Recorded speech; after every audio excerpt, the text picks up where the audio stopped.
اور یہ موسیقی ہمارے جسموں میں سرایت کر گئی. کل تک جو روح کی سزا تھی آج وہ روح کی غذا ہے. بقول اقبال کے وہ کہتے ہیں تھا جو ناخوب بات تدریج وہی خوب ہوا کہ غلامی میں بدل جاتا ہے قوموں کا ضمیر. کل تک جو روح کی سزا تھی آج وہ روح کی غذا ہے. گانا گانے والے بچپن کا شوق اور اللہ کا فضل کہتے ہیں اور سننے والے اس کو روح کی غذا کہتے ہیں. نہ گانا گانے والا غلط کہہ رہا ہے نہ سننے والے اس کو گناہ جان رہے ہیں. میرے کریم آقا صلی اللہ علیہ وسلم فرماتے ہیں کہ میں محمد تو آلات موسیقی کو توڑنے آیا ہوں. اور فرمایا جو باندیوں سے گانے سنے گا اللہ قیامت کے دن ان کے کانوں میں سیسا پگھلا کے ڈالے گا. سید عائشہ رضی اللہ تعالیٰ عنہ سے مروی روایت ہے, دھیان سے سنیے گا. میرے نبی فرماتے جو اس حال میں مرا کہ وہ گانے سن رہا تھا, فرمایا مر جائے تو اس کا جنازہ بھی نہ پڑھو. یہ عزت کی موت ہے کہ بندہ گانے سنتا مرے. ہمارے گجرانوالہ میں ایک قاری قرآن تھے, قاری عبداللطیف جلالی رحمۃ اللہ علیہ, اللہ ان کی قبر پہ کروڑوں رحمتوں کا نزول فرمائے. آج سے تقریباً 1 عشرہ پہلے کی کہانی ہے. یکم رمضان ہے, نماز فجر کا وقت ہے, پہلی رکعت کا پہلا سجدہ ہے, پیشانی اللہ کے حضور جھکی ہے, سبحان ربی الاعلیٰ کے نغمے ہیں. اللہ نے فرشتے کو بھیج دیا, فرشتہ روح قفس انصری سے کھینچ کے لے گیا. اس عالم نے, اس حافظ نے, اس قاری نے دائی اجل کو لبیک حالت سجدہ میں کہا. قیامت کے دن جب اٹھے گا تو لبوں پر سبحان ربی الاعلیٰ کے نغمے ہوں گے. بھائی جان جیو شان سے, مرو ایمان سے. یہ کوئی موت ہے کہ بندہ گانے سنتا مرے؟ فرمایا جو اس حال میں مرا کہ وہ گانے سن رہا تھا, فرمایا مر جائے تو اس کا جنازہ بھی نہ پڑھو. امام منذری الترغیب و ترہیب میں ایک روایت لائے ہیں, 6ٹھی صدی کے محدث ہیں, حدیث کی معتبر کتاب ہے. نبی رحمت صلی اللہ علیہ وسلم فرماتے 2 آوازیں قابل لعنت آوازیں ہیں. ایک فرمایا خوشی کے وقت گانا, اور دوسرا فرمایا غم کے وقت بین کی آواز.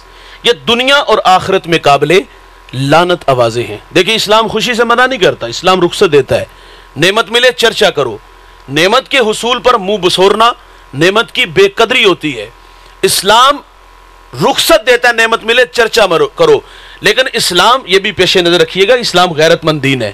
اپنے ماننے والوں کو بےہودگی کا درس نہیں دیتا.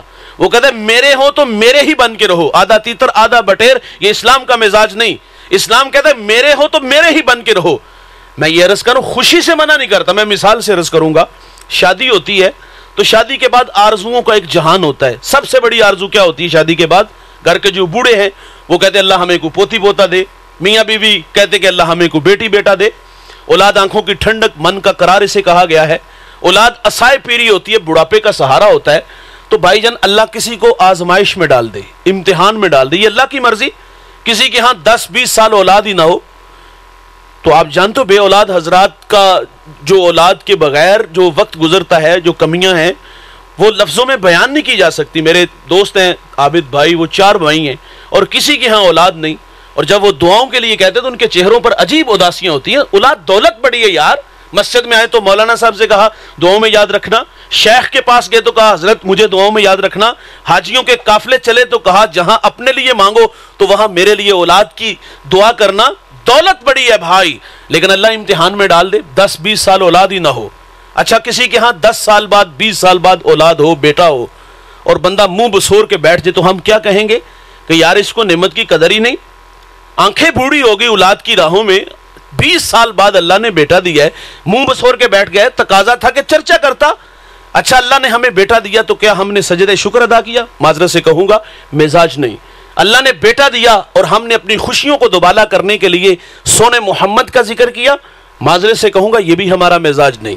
میرا تعلق ایک دیہات سے ہے اور آپ بھی دیہات کے رہنے والے ہو. ہمارے دیہاتوں میں جب کسی کے ہاں بچہ ہو, بیٹا ہو, تو وہ سب سے پہلا کام کیا کرتے ہیں؟ وہ ڈیک آن کرتے ہیں اور اس خیال سے کرتے ہیں کہ اس کے کان میں کسی غیر کی آواز نہ پڑے. اس کو دوسری طرف کر دیں. اور بھائی قابل لعنت آواز تو آپ نے پہلے دن ڈال دی.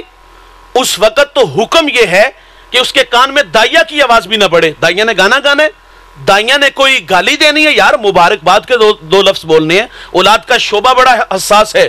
اس وقت حکم یہ ہے کہ اس کے کان میں سب سے پہلی جو آواز پڑے وہ اللہ اکبر کی آواز پڑے, کیونکہ بچہ پہلی آوازوں سے مانوس ہوتا ہے. اور اس وقت اس کے کان میں سب سے پہلی آواز اللہ اکبر کی ہو. اور سید اعلیٰ حضرت نے لکھا ہے کہ جب بچہ بولنے لگے, بات آگے بڑھا دیتے ہیں, کہا جب بچہ بولنے لگے تو یہ والدین کا حق ہے اس کو اللہ اللہ سکھائے، اللہ اللہ سیکھ جائے، پھر اس کو لا الہ کی لوریاں دو، جب لا الہ بھی سیکھ جائے پھر محمد الرسول اللہ، اس کے بعد آپ نے جو بھی سکھانا ہے، ماما سکھانا ہے، پاپا سکھانا ہے، ڈیڈی سکھانا ہے، یہ بات کی باتیں ہیں۔ انتہائی معذرت سے ہمارے ہاں بچہ ہوا تو گانا چلا، ہمارا بچہ بولنے لگا تو کیا اللہ اللہ بولنے لگا توتلی زبان سے؟ انتہائی معذرت سے کہوں گا، ہمارے بچے بولتے ہیں تو گالیاں بولتے ہیں۔ اچھا جب زبان پہ گالی آئی تو گھر کے بڑے سر پکڑ کے نہیں بیٹھے کہ ہماری غفلت کا نتیجہ اور آج اس کا نتیجہ ہمارے سامنے ہے، سنجیدہ نہیں ہوئے، گھر سے زندگی سے گالی نہیں نکالی، بلکہ ہم نے اس بچے کی حوصلہ افزائی کی۔ اور حوصلہ افزائی کیسے ہوتی ہے؟ رات افراد خانہ جمع ہوئے، اس بچے کو چھیڑا گیا، گالی نہ دی تو تقاضا کیا گیا، صبح جو گالی مجھے دی ذرا دادا ابو کو ذرا پاپا کو سناؤ، معذرت سے یہ سنانے والی چیز ہے؟ لیکن جب ہم حوصلہ افزائی کرتے ہیں اور وہی بچہ بڑا ہو کے گالی دیتا ہے تو ہم کہتے کہ اس کو ہماری بہو نے تعویذ ڈال دیے، اس کا قصور کیا صاحب؟ وہ تو 2-4 ماہ ہوئے آپ کے گھر میں آئی ہے، 25 سال تو ہمارے زیر تربیت رہا ہے، گالی کا ماحول تو ہم خود فراہم کر رہے ہیں۔ دیکھو بچے کورا کاغذ ہوتے ہیں، جو بھی تحریر لکھو گے 1 منٹ ہے، آپ گالی لکھو گے تو گالی آئے گی۔ اگر ہمارے گھر کا ماحول قرآن پڑھنے والا ہے، حدیث پڑھنے والا ہے، محمد عربی پہ درود پڑھنے والا ہے تو اس کے بھی نتائج آئیں گے۔ حضرت خواجہ قطب الدین بختیار کاکی رحمت اللہ علیہ، کتنا بڑا نام ہے، اور آپ نے اس نام سے شہرت کیسے پائی؟ کاکی ہندی کا لفظ ہے، اس کا معنی روٹی ہے، اس نام سے قطب الدین شہرت کیسے پاتے ہیں؟ سنیے گا، آپ کی والدہ اپنے بیٹے کو مصلی دیتی، کہتی پتر سجدہ کر، اور پھر اللہ کے حضور ہاتھ پھیلا کے اس سے رزق مانگ۔ بیٹا اہتمام سے دعا مانگتا ہے، ماں تازہ کھانا بنا کے کمرے میں رکھتی ہے، بیٹا اٹھتا ہے مصلی سے کمرے میں جاتا ہے، تازہ کھانا ملتا ہے کھاتا ہے، اور کبھی کبھی ماں سے اظہار بھی کرتے، ماں میرا مالک کتنا مہربان ہے، میں اس سے کھانا مانگتا ہوں تو وہ مجھے تازہ کھانا دیتا ہے۔ ماں راضی ہوتی کہ میرے بیٹے کا رب سے تعلق کتنا مضبوط ہو رہا ہے۔ آپ فرماتی ایک دن میں گھر سے باہر تھی، آنے میں تھوڑی سی تاخیر ہو گئی اور قطب الدین مدرسے سے پڑھ کے گھر آیا، فرماتی دل ڈوبنے لگا کہ مالک میں نے بڑی مشکل سے اپنے بیٹے کا تیرے ساتھ توکل کا رشتہ جوڑا ہے، اللہ میری مدد کرنا، کہیں آج تیرے ساتھ اس کے ساتھ جو توکل کا رشتہ کمزور نہ ہو جائے۔ آپ فرماتی میں گھر آئی تو کیا دیکھا؟ بیٹا محو استراحت تھا۔ فرماتی بیدار ہوا تو میں نے کہا قطب الدین کھانا کھایا؟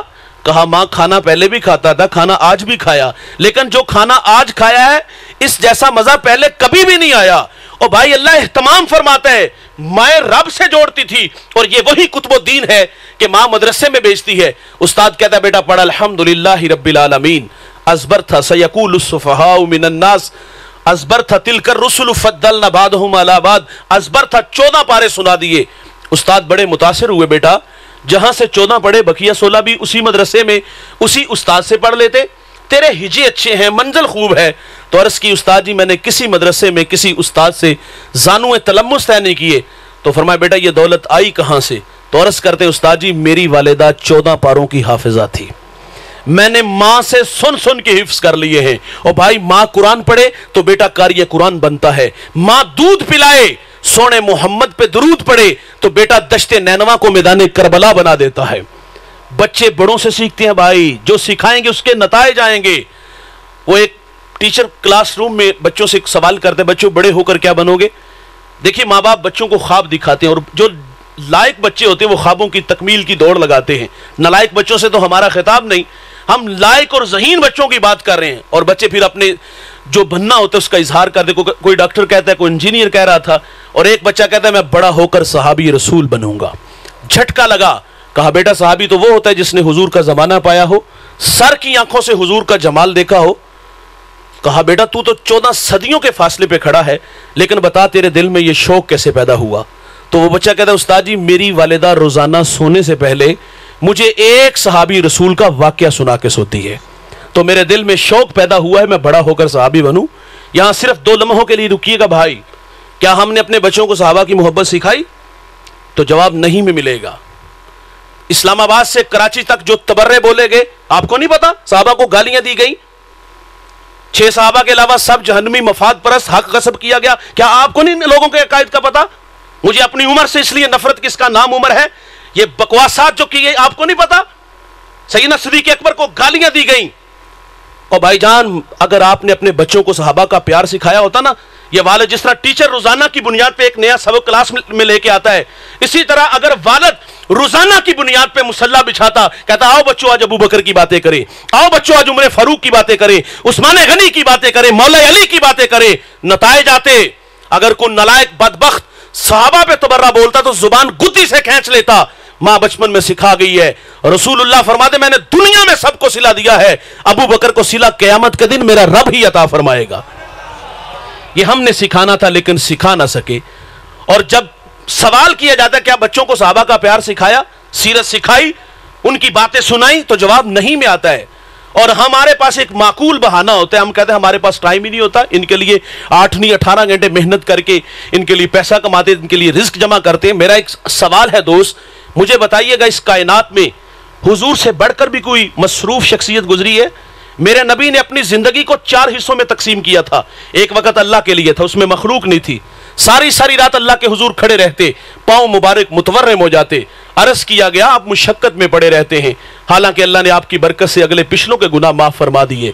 میرے نبی فرماتے ہیں افلا اکون عبدا شکورا, کیا میں اللہ کا شکر گزار بندہ نہ بنوں؟ ایک وقت اللہ کے لیے اور ایک وقت مخلوق کے لیے. دکھیوں کے کام آتے تھے, بیواؤں کے کام آتے تھے, ایک وقت اپنے لیے. اما عائشہ سے سوال کیا گیا حضور جب گھر تشریف لاتے ہیں تو کیا معمولات ہوتے ہیں؟ پوچھنے والے کی غرض تسبیح و تحلیل, ذکر و اذکار کے تذکرے. آپ فرماتی جب حضور گھر تشریف لاتے ہیں تو بکری کا دودھ بھی دو لیتے ہیں, اپنے کپڑوں کو پیوند بھی لگا لیتے ہیں, جوتا بھی گانٹ لیتے ہیں. یہاں ایک سوال ہے, کیا یہ کام ازواج کر کے نہیں دے سکتی تھی؟ یہ ڈیوٹی صحابہ اپنے کندھوں پہ نہیں لے سکتے تھے؟ اور بھائی حضور اپنا کام خود کیوں کرتے ہیں؟ یہ امت کی تعلیم کے لیے تھا. جو اپنا کام خود کرنے کا مزاج رکھتے ہیں ان کی طبیعتوں میں عجز پیدا ہوتا ہے, اور جو اپنا کام خود نہیں کرتے, 2 چیزیں ہوں گی, یا وہ متکبر ہوں گے یا پھر وہ سست ہوں گے. ہمیں کچھ لوگ ملتے ہیں وہ کہتے ہیں مولوی صاحب ہماری گاڑی کا دروازہ کھولنے والا ملازم الگ, ہمارے بوٹ پالش کرنے والے الگ, ہمارے کپڑے دھونے والے پریس کرنے والے الگ, آگے پیچھے نوکر چاکر, ہمیں کیا ضرورت اپنا کام خود کرنے کی؟ سنیے گا صاحب, اللہ فرماتے محبوب اگر آپ کہو تو ہم بتھے مکہ کو سونے چاندی کا بنا دیں.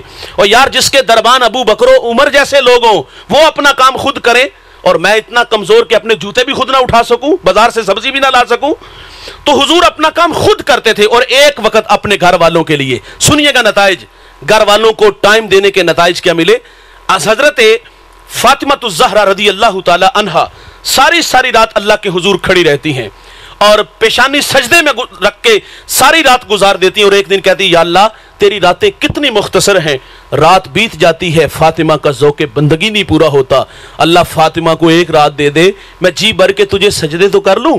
اور حضرت امام زین العابدین رضی اللہ تعالیٰ عنہ فرماتے ہیں کہ میں نے تہجد اپنے باپ سے سیکھی ہے. سیدہ زینب جب کربلا سے مدینہ آئی نا تو خواتین افسوس کے لیے آئیں. کسی خاتون نے کہا بہن کربلا میں خاندان نبوت پہ سب سے مشکل اوکھی گھڑی کون سی تھی؟ تو سیدہ فرماتی کربلا میں خاندان نبوت پہ سب سے مشکل گھڑی وہ تھی جب رات ہم بچوں کو جمع کر رہے تھے تو آپ فرماتی ہماری نماز مغرب میں تھوڑی سی تاخیر ہو گئی. او بھائی قضا نہیں ہوئی, تاخیر ہوئی. یہ سجدے کہاں سے آئے؟ سجدے کربلا میں بھی قضا نہیں ہوتے. وقت دو گے تو نتائج ملیں گے. اشفاق احمد سے کسی نے سوال کیا کہ بڑے لوگوں کے بچے بڑے کیوں نہیں ہوتے؟ تو بڑا خوبصورت جواب دیا. انہوں نے کہا بڑے لوگوں کے بچے یتیم ہوتے ہیں, باپ کے ہوتے ہوئے بھی باپ کی شفقت نہ ملے. یتیمی نہیں تو اور کیا ہے بھائی, اس کا قرب نہ ملے, یتیمی نہیں تو اور کیا ہے. ایک بہت بڑے خاندان کا چشم و چراغ بگڑے حالات پہ کسی نے جرت کر کے سوال کیا حضرت جان کی امان چاہوں گا. ایک سوال ہے, بڑے لوگوں سے ڈر بھی تو لگتا ہے نا, ویسے ہی بگڑ جاتے ہیں. کہا حضرت آپ کے والد تو اچھی زندگی گزار گئے, گھر میں چشمہ بہ رہا تھا, آپ کیوں محروم رہے؟ تو بڑا خوبصورت جواب دیا. اس نے کہا ہمارے ساتھ حادثہ ہوا ہے. کہا بات سمجھ میں نہیں آئی. اس نے کہا حادثہ یہ ہوا ہے کہ جو وقت ہمارا تھا نا وہ وقت بھی تم لوگ لے گئے ہو, تو ہم نے پھر یہیں کچھ بننا ہے. جب ہم اپنی نسلوں کو ٹائم نہیں دیں گے تو یہ کسی اور کے ہاتھوں میں کھیلیں گے. اگر ہم اپنے بچوں کو ٹائم دیتے تو یہ صحابہ کے وفادار بنتے, اہل بیت کے وفادار بنتے. اور بھائی جو سکھائیں گے اس کے نتائج ضرور آئیں گے. ہم نے کیا سکھایا بھائی؟ بچہ بولنے لگا, گالیاں بولنے لگا تو ہم نے حوصلہ افزائی کی.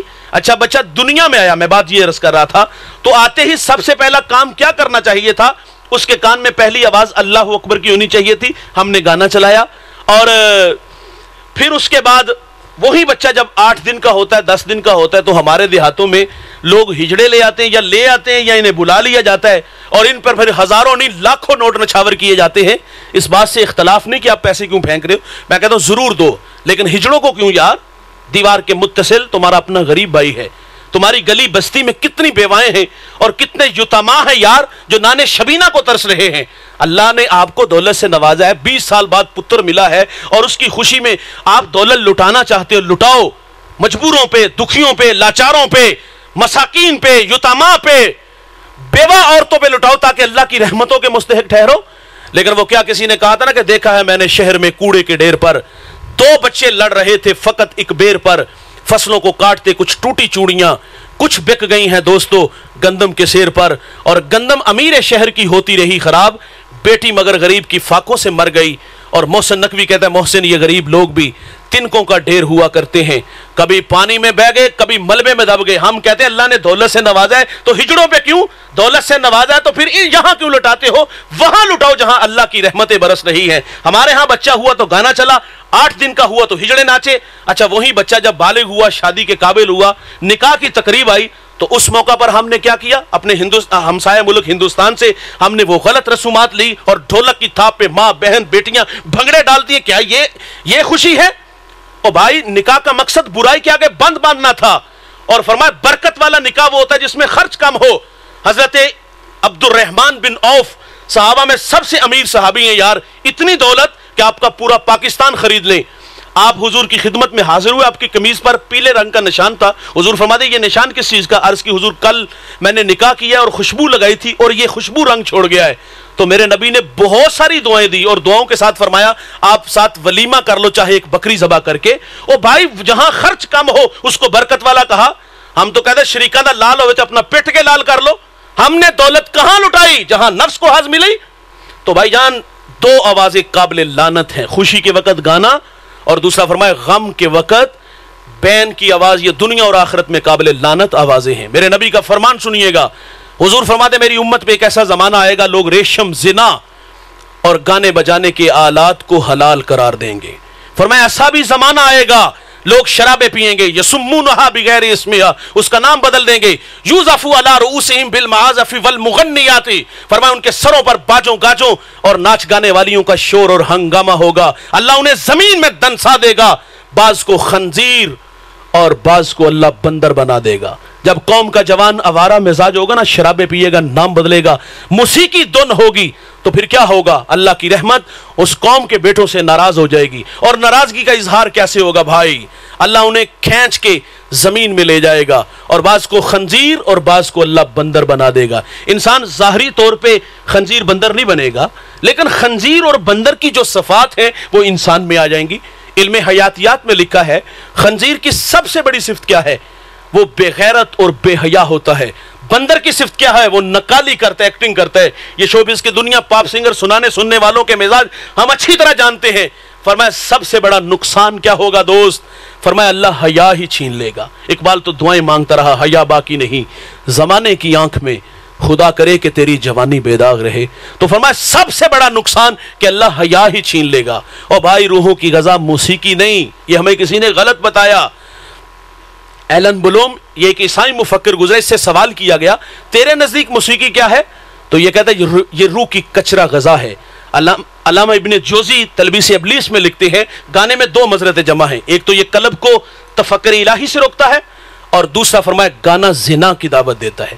اور ہم نے اس کو روح کی غذا کہا. روحوں کی غذا جوانوں موسیقی نہیں, روحوں کی غذا ہے تو وہ اللہ کا قرآن ہے جس کو کافر لوگ بھی چھپ چھپ کے سنا کرتے تھے. اور بھائی رب سے باتیں کرنے کو جی چاہے نا تو قرآن کھول کے بیٹھ جایا کرو. اور یہاں رک کر کے عرض کروں گا کتنی دیر ہوگی رب سے کلام کیے ہوئے, باتیں کیے ہوئے. ہاں ہمارے پاس ایک ماضی کا دھندلا سا نقشہ ضرور ہے, وہ بچپنے کی کہانی ہمارے سامنے ہے جب ہم فجر کی نماز کے بعد آدھے گھنٹے کے لیے مسجد میں ہفتے میں صرف 2 دن کے لیے جاتے تھے, اور گھر سے 10 دفعہ پیغام بھی آتا تھا مولوی صاحب چھٹی دیو, اس نے سکول جانا ہے. اور میں علماء کو, حفاظ کو خراج عقیدت پیش کرتا ہوں جو ہمارے بچوں کو 2-4 سال میں ناظرہ قرآن پڑھا دیتے ہیں. بعض کا عقل قبول نہیں کرتی, ایک پڑھانے والے ہیں اور 150 بچہ سامنے ہے اور ٹائم آدھا گھنٹہ ہے, لیکن وہ کیا قرآن مجید کا پیار ان کے سینوں میں اللہ نے رکھا ہے کہ ہمارے بچے کو 1.5 سال میں, 2 سال میں, 3 سال میں, 4 سال میں ناظرہ قرآن پڑھا دیتے ہیں. میں مری ایک جگہ خطاب کے لیے گیا تو ایک چھوٹا سا مدرسہ جتنی یہ 4 دیواری ہے, تو وہاں 90 بچے پڑھتے تھے. میں نے مولانا سے پوچھا کہ کتنے یہاں بچے, انہوں نے بتایا تعداد. تو میں نے کہا اساتذہ کتنے؟ وہ کہتا ہے اکیلا. میں نے کہا بات سمجھ میں نہیں آتی, ہم بھی حافظ ہیں, سبق ہے, سب کی ہے, منزل ہے, تو 30 سے 35 تو ٹیچر جو ہے احتجاج کرتے ہیں, اور آپ کے پاس 90 بچے, عقل قبول نہیں کرتی. یقین جانی بڑی خوبصورت بات کی انہوں نے. کہا پہلی تو بات یہ کہ انہوں نے کہا کہ میں ابھی بچوں کو بلاتا ہوں. عصر کا وقت تھا اور بلا امتیاز انہوں نے 2 4 5 بچے بلائے. پوچھا آپ کے کتنے پارے؟ کسی نے 10 بتائے, کسی نے 15 بتائے. انہوں نے کہا آپ فلاں سورہ شروع کرو, آپ فلاں سورہ شروع کرو. ہجی اچھے, منظر خوب. میں نے کہا مولانا یہ کمال کیسا؟ وہ کہتا ہے 2 باتیں ہیں, ایک تو میں قرآن سے پیار کرتا ہوں, اور دوسرا کہا کہ میں ان بچوں کو اپنا بیٹا سمجھتا ہوں, میری نظر میں کبھی خیانت نہیں آئی. اور یار یہ ہمارے بچوں کو 1.5 سال میں 2 سال میں ناظرہ پڑھا دیتے ہیں. ہاں دھندلا سا نقشہ ہے, وہ بچپن میں پڑھا ہوا قرآن یاد آتا ہے. بتائیے گا اس کے بعد ہم نے اس کے ساتھ کب رابطہ کیا؟ اس کو تو ہم نے غلاف میں لپیٹ کر سمیٹ کر کے طاق میں رکھا. اور رابطہ کب ہوا؟ جب ہم بڑے ہوئے, جب ہم کمانے کے قابل ہوئے, ہم نے فیکٹری, ہم نے کارخانہ, ہم نے دکان, ہم نے اچھا گھر بنایا. تو بطور برکت جی ٹھیک ہے انشاءاللہ. مجھے یہ نہیں کہا گیا کہ آپ چھوڑ دیں, انہوں نے کہا 15 منٹ اور کرنا ہے. بس کا سامعین یہ نہ سمجھے کہ یہ مجھے اب یہاں چھوڑ دینا چاہیے, تو یہ چھوڑ کیوں نہیں رہے, میں وضاحت کر دوں. تو میں یہ عرض کر رہا تھا میرے بھائی, میرے پیارے بھائی, روحوں کی غذا موسیقی نہیں, روحوں کی غذا اللہ کا قرآن ہے. میرے نبی نے حجۃ الوداع کے خطبہ میں اپنی امت کو تعلیم دی تھی. فرمایا جب تک 2 چیزوں سے وابستہ رہو گے گمراہ نہیں ہوگے, چشمے اقوام عالم کے اندر رسوا نہیں ہوگے. مسلم امہ کو کیا پیغام دیا؟ فرمایا ایک, فرمایا میری اطرت سے پیار کرنا, اور دوسرا فرمایا قرآن مجید سے اپنا تعلق مضبوط کر لینا. آج پوری دنیا میں ہماری رسوائی کا سبب کیا ہے دوست؟ ہم نے اس کتاب سے اپنا تعلق کمزور کیا اور پوری دنیا میں رسوا ہوئے. وہ اقبال شکوہ جواب شکوہ میں کہتا ہے کہ تیرے کعبے کو جبینوں سے بسایا ہم نے, نوع انسانی کو غلامی سے چھڑایا ہم نے, صفائے دہر سے باطل کو مٹایا ہم نے, تیرے قرآن کو سینوں سے لگایا ہم نے. پھر بھی ہم سے گلا ہے, ہم وفادار نہیں, ہم وفادار نہیں, تو بھی تو دلدار نہیں. جواب کیا آتا ہے, صیغہ بدلا ہے کہ میرے کعبے کو جبینوں سے بسایا کس نے, نوع انسانی کو غلامی سے چھڑایا کس نے, صفائے دہر سے باطل کو مٹایا کس نے, میرے قرآن کو سینوں سے لگایا کس نے. تھے وہ آبا تمہارے مگر تم کیا ہو, ہاتھوں پہ ہاتھ دھرے منتظر فردا ہو. اور اقبال کہتا ہے وہ معزز تھے زمانے میں مسلمان ہو کر, اور ہم خار ہوئے تارک قرآن ہو کر. آج پوری دنیا میں ہم رسوا ہوئے, تو اس رسوائی کا سبب کیا ہے دوست؟ ہم نے اس کتاب سے تعلق کمزور کر لیا, اس تعلق سے اس قرآن سے اپنا تعلق کمزور کیا, اور پوری دنیا میں رسوا ہوئے. ہم نے کس کو روح کی غذا سمجھا؟ ہم نے موسیقی کو روح کی غذا سمجھا, اور ہم نے عیسائی مفکرین کو پڑھا, مختلف لوگوں کی آراء پڑھی, اور وہ اس کو روح کی غذا نہیں کچرا غذا کہہ رہے ہیں. بعض لوگوں نے کہا لوگوں نے ایموشنل ہو کر خود کو گولی سے اڑا لیا, اور ہم کہاں کھڑے ہیں, ہم اس کو روح کی غذا کہتے ہیں. روحوں کی غذا موسیقی نہیں دوست, اللہ کا قرآن ہے. میرے ایک دوست ہیں صوفی اسلم ان کا نام ہے, جوانی کی کہانی سناتے ہیں. اب تو وہ بوڑھے ہو گئے. وہ کہتے ہیں میں پنڈی سے گجراوالا آنا تھا اور گاڑی فیصل آباد کی طرف جا رہی تھی. اتفاق سے مجھے جگہ ڈرائیور کے ساتھ ملی, اور میں نے دیکھا کہ اس کے لب حرکت میں تھے, اور مجھے محسوس ہوا کہ اس کی پیشانی میں سعادت کا نور ہے, کسی وظیفے میں مشغول ہے, اور جی چاہا کہ میں بھی ساتھ شامل ہو جاؤں. میں نے کہا بھائی آپ کیا وظیفہ پڑھ رہے ہو؟ وہ اتنا مگن تھا, لگا اس نے میری بات ہی نہیں سنی. کہتے میں نے پھر کہا بھائی مجھے بھی ساتھ شامل کر لو. میرا تکرار بڑھا تو اس نے وظیفے کو روک لیا, اور وظیفے کو روک کر کے کہتا ہے بھائی آپ کو مسئلہ کیا ہے؟ تو اس نے کہا بھائی مجھے بتاؤ آپ کیا وظیفہ پڑھ رہے ہو, مجھے بھی ساتھ شامل کر لو. تو اس نے کہا میں حافظ قرآن ہوں, پنڈی سے چلتا ہوں فیصل آباد پہنچتا ہوں تو 15 پارے تلاوت کرتا ہوں, اور جب فیصل آباد سے واپس پنڈی آتا ہوں تو بقیہ 15 پارے پڑھتا ہوں. وہ کہتا ہے میں روزانہ 1 مرتبہ قرآن مجید کی تلاوت کرتا ہوں, روزانہ 1 مرتبہ. ہم نے تو بچپن میں ناظرہ پڑھا, اور اس کے بعد اس کو ہم نے سمیٹ کے رکھ دیا, اور پھر بڑے ہوئے تو ہم نے بطور برکت ہم نے فیکٹری میں, کارخانے میں, وہاں بھی قرآن پڑھا, اور وہ بھی معذرت سے کہوں خود نہیں پڑھا. اب ہمارے پاس پیسہ ہے نا, ہم پیسے سے لوگوں کو خرید بھی تو لیتے ہیں, مدرسے سے بچوں کو دیے پیسے. اور ہمارے ہاں ایسا نہیں ہوتا, اللہ کے فضل سے ہم اپنے بچوں کو جو نہ قبروں پہ بیچتے ہیں نہ کسی فیکٹری میں بیچتے ہیں. ہم اپنے بچوں کو نہ فیکٹریوں میں بھیجتے ہیں، نہ کسی کے گھر میں جا کے پڑھتے ہیں. یار کسی کا والد دنیا سے چلا گیا ہے، دیکھیں میرے پڑھنے سے اجر ملے گا، لیکن میرے پاس وہ خلوص ہی نہیں جو بیٹے کے پاس ہے. بیٹا خود باپ کی قبر پہ قرآن پڑھنے جا کے، قبر میں ٹھنڈ زیادہ پہنچے گی، لیکن وہاں بھی ہم نے حفاظ کو خرید کر کے لائے اور ان سے قرآن پڑھایا. اور پھر ایسے بچے جو جا کے قبروں میں یا کسی کے گھر میں جا کے پڑھتے ہیں، وہ بچے لالچی ہوتے ہیں. مجھے اچھی طرح یاد ہے، میں 1997 میں قبلہ کے پاس حاضر ہوا تو ایک سیٹھ صاحب انہوں نے آ کر کے حضرت سے کہا کہ بچوں کو فیکٹری میں ذرا میں نے ساتھ لے جانا ہے، تو آپ ذرا اجازت دیں. حضرت فرماتے میں نہیں بچوں کو بھیجتا. تو وہ تھوڑا سا جذباتی ہو کہتا میں یہاں فنڈ دیتا ہوں. حضرت نے فرمایا جتنے دیے ہیں نا وہ مجھ سے گن کے لے لو، لیکن میں اپنے بچوں کو فیکٹری میں نہیں بھیجوں گا، شاہین بناؤں گا، خاک نشینی کا درس نہیں دوں گا. جب بچے جا کے فیکٹریوں میں، یار جب یہ ختموں میں جاتے ہیں، عموماً جو بچے مدارس کے ہوتے ہیں وہ متوسط طبقے سے تعلق ہوتا ہے، وہاں کلف لگے کپڑوں میں لوگ بیٹھے ہوتے ہیں اور دیکھ کر کے ان لوگوں کو دیکھ کے یہ مروب ہوتے ہیں. جب یہ دنیا داروں سے مروب ہوں گے، یہ دین کا کام کیا کریں گے؟ جو اپنے منصب سے نہیں، جو نا منصب کے تقاضے ہی نہیں پورے کر سکا، تو وہ لوگوں کو دین کیا سکھائے گا؟ جو اللہ نے علماء کو تکریم عزت عطا فرمائی ہے یہ ان کا مقصود ہے، لیکن جب یہ دنیا داروں سے مروب ہوں گے، کسی کے لباس سے مروب ہوں گے، تو کام کیا کریں گے؟ تو ہم نے بچپن میں پڑھا اور بڑے ہوئے تو ہم نے بطور برکت قرآن خود نہیں پڑھا. فیکٹری میں، کارخانے میں، وہاں بھی ہم نے مدارس سے حفاظ کو لا کر کے وہاں قرآن پڑھایا. او بھائی جان آؤ اس کتاب سے جڑ جاؤ، اس کتاب سے محبت کرو. روزانہ کی بنیاد پہ یار ایک صفحہ پڑھ لیا کرو، 2 رکوع پڑھ لیا کرو، اس کو سمجھ کے پڑھا کرو، اس پہ عمل کے جذبے پیدا کیا کرو اور اس کو آگے ابلاغ کا بھی جذبہ سینے میں رکھو. تو یہ روحوں کی غذا ہے. اس کتاب زندہ سے، اس کتاب انقلاب سے اپنا تعلق جوڑو. آنے والے کل میں سرخروئی